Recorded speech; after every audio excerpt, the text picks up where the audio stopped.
Yo, what's up, guys? And today we'll be reacting to Bleacher Report's 50 through 46 NBA players and see where they belong now and if they got it right for the 2022 NBA season. And since the playoffs are going, let's get right into it.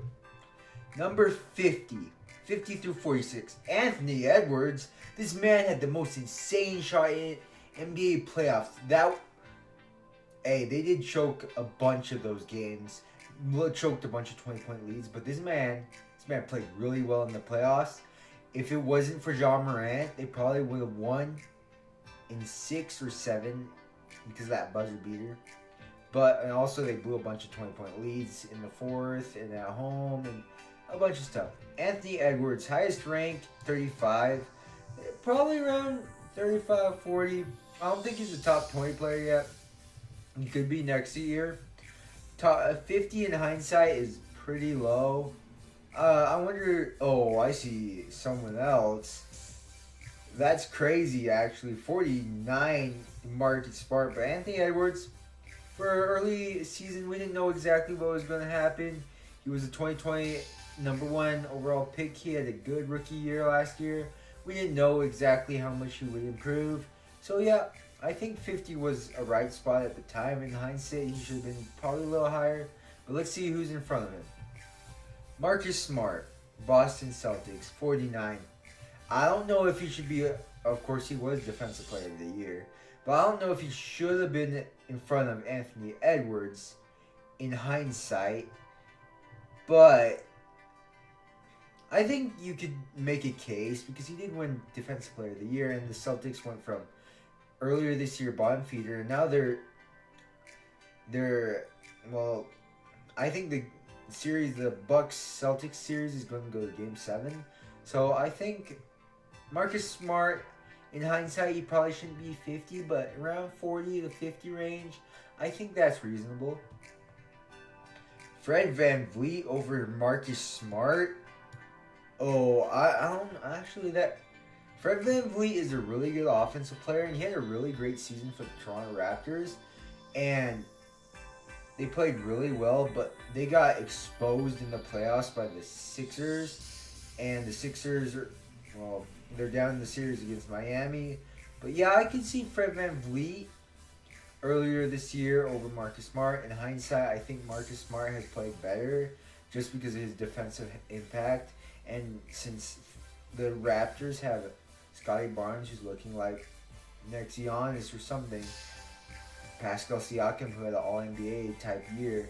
And, I mean, that team was just solid, that Raptors team, until the playoffs happened. But yeah, Fred VanVleet, I would take Marcus over and Anthony Edwards over Fred VanVleet. So, but yeah, top 50 player, I think he is probably in. Let's see exactly who's in front of him before I start saying. DeMar DeRozan at 47. Wow. What did they say about him?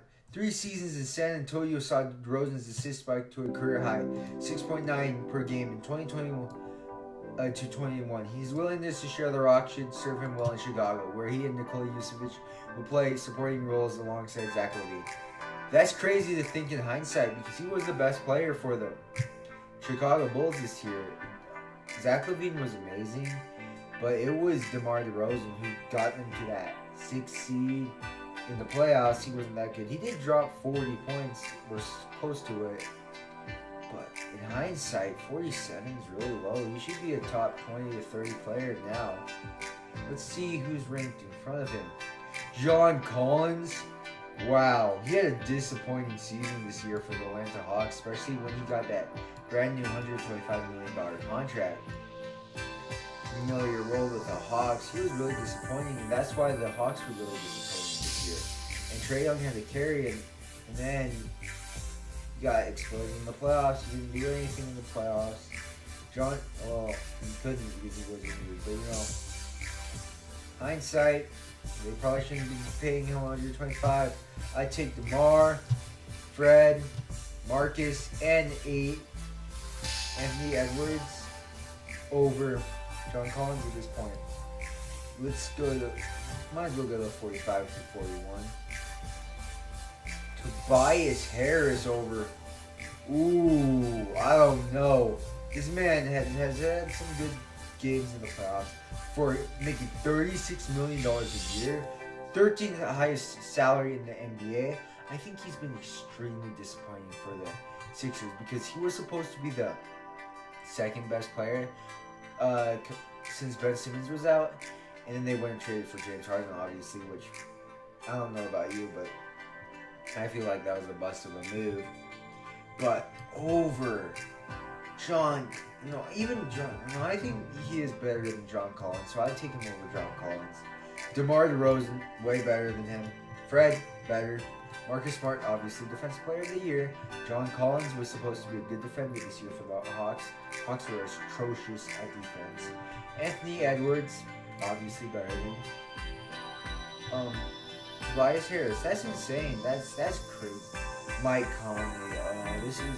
This hurts because I am a Jazz fan. Well, I was a Jazz fan, but Mike Conley was complete. He's not better than anyone on this list right at this point. He was terrible.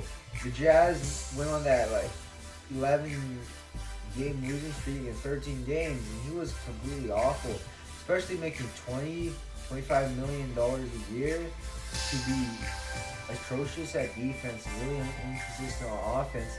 Then he made that play in the Dallas Mavericks. I don't think we would have won that series because if you looked at it, Jalen Brunson got whatever he wanted against Royce. And he kind of got exposed against the Suns. He had one good game, but he had 40 on the Jazz. That's crazy. In hindsight, I would take every player above Mike Conley right now. LaMelo Ball. LaMelo Ball, people thought was going to take a bigger step. He's only 20 at this point. And I still think he's going to be one of the future superstars of the NBA. Give him a couple of years. But right now, I do think he is better than Tobias. He is better than Mike Conley. John Collins, I would take him over John Collins. DeMar, I would take over him. Freddie, that is debatable. Would the Raptors have played better against the Sixers if they had... Yeah, no, I think I'd take him over Freddie. I would take him over Marcus Smart at this point because Marcus Smart is a great defender. Don't get me wrong, he's Defensive Player of the Year. But honestly, his teammate would have probably won it if he didn't get injured. The only one I think I would take, obviously DeMar, maybe AE. But yeah, I think LaMelo right here is pretty fair. Let's see who's in front of him. Michael Porter Jr. Oh, he had such a disappointing year. I thought he was going to break out and average 30 points per game. Let's see what they thought because they probably thought the same thing. Steph Curry is the only player in NBA history to match sees both the Porter's marks for threes per game, 2 3-point percentage through his first 2 seasons. Yeah, that's crazy. He was really good against the Jazz and I think the Clippers. And people thought we were going to break out, but then he lost all that confidence, had that back surgery. I do think he's going to have his chance next year, or the Denver Nuggets should move on from him. It's just he's such a big defensive liability. Highest ranked 23 though, I don't get that. Anyway, I see who's next. That's crazy. Nikola Vucevic over, maybe Michael Porter Jr. He was actually pretty good at defense this year. Nikola Vucevic, Chicago Bulls, but LaMelo's better than him at this point. I'd take him over Mike Conley. Tobias Harris, I would take Nikola over Tobias. John Collins, I don't know. That is pretty debatable. I think I would still be with Nikola Vucevic because they were the higher seed. DeMar DeRozan literally was the best player on the Chicago Bulls. Borderline superstar last year. I just don't know if I can say he's a superstar because he didn't play as good in the playoffs. Fred VanVleet, I'd take Fred over him. Marcus Smart, Abe, he was pretty disappointing this year, to be honest. If you played better, I know the Bulls had a bunch of injuries this year, but I feel like the Bulls would have probably been 3rd seed. They probably would have played Toronto.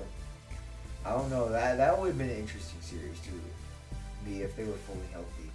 That would have been really interesting. Or if the Cavs were fully healthy, Bulls versus the Cavalier would have been an interesting series.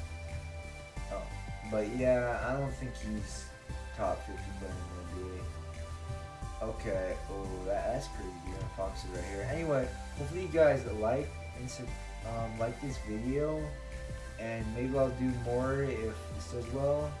You guys subscribe. I'll see you guys later.